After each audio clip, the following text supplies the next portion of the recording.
एक बार की बात है। सन 1962 में एक भक्त महाराज जी के दर्शन के लिए कैंची धाम आया। दर्शन के बाद विदा होते समय महाराज जी ने उससे बोला कि तू जा, 4-5 दिन में मैं भी बरेली आऊँगा।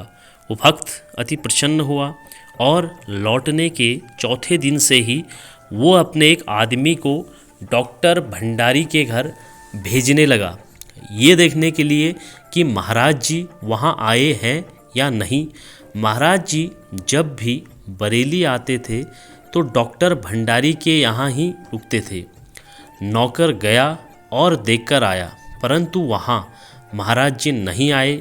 उस भक्त ने अपने नौकर को कई बार भेजा।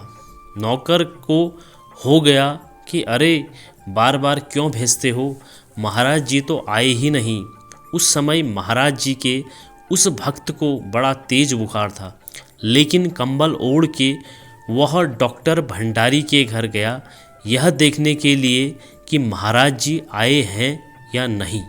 डॉक्टर भंडारी ने उसे बताया कि महाराज जी नहीं आए हैं, वो यहाँ से सीधे लखनऊ चले गए।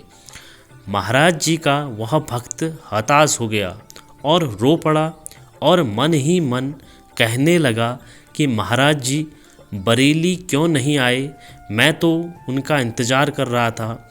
डॉक्टर भंडारी की पत्नी ने उस भक्त को बहुत समझाया, परंतु वो रोता रहा और बाहर जाकर एक बेंच पे बैठ गया और वहीं जाके विलाप करने लगा कि महाराज जी ने तो मुझसे कहा था कि वह मिलने आएंगे और वह नहीं आए। काफ़ी देर तक वहीं बैठा रहा ठंड में। तभी नीम करौली बाबा जी का चमत्कार हुआ और एक गाड़ी फटाक से आकर रुकी और उस गाड़ी में से महाराज जी उतरे। गाड़ी से उतरकर उस भक्त की ओर हल्की सी नज़र डालकर बाबा जी भीतर चले गए। बाबा जी को देखकर वह भक्त इतना खुश हुआ कि वह बाबा जी को प्रणाम करना भूल गया। तब रामानंद जो गाड़ी का ड्राइवर था, उसने उस भक्त को बताया, अरे भैया महाराज जी तो फरीदपुर से भी आगे पहुंच चुके थे, परंतु उसके आगे तो गाड़ी बढ़ी ही नहीं, वहीं जाम हो गई।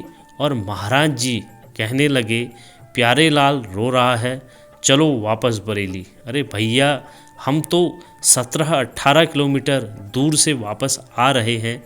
उस भक्त के अंदर की सच्ची पुकार बाबा जी को वापस खींच लाई।